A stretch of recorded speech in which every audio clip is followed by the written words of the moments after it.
Where this signpost is pointing us to yield and take the time to get communication skills. And this is a big one for every engineer. You know, whether you're 18 years old or whether you're 65 years old, having communication skills is going to be a huge success strategy for you.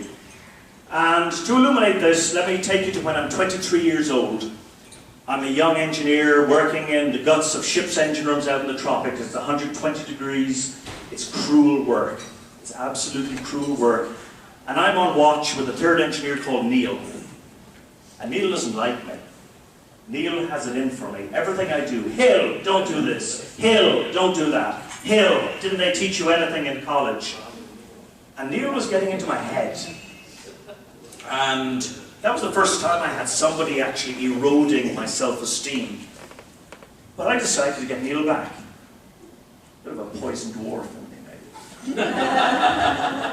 And I had noticed that Neil, when he started up the big reciprocating air compressors that compress the air up to 500 psi, that to start it, he would stand in front of an I-beam, and then he'd put his arm around to where the start button was.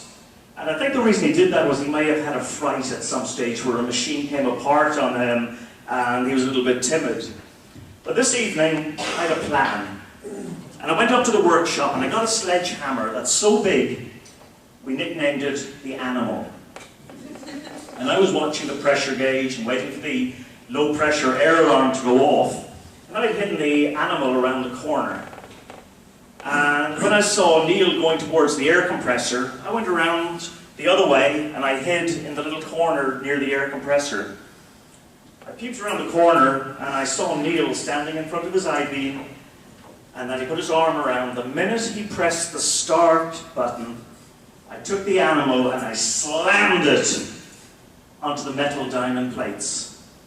Have you ever heard lightning strike over your house? It was about 10 times that noise. And then things went into slow motion. Neil dropped to the ground and he rolled. His eyes were as big as baseballs.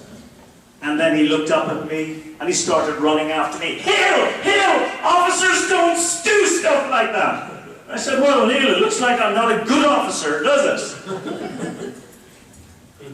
Well, that was a low point in my communication skills as an engineer, and well, the reality is, I had to leave that company to get a promotion.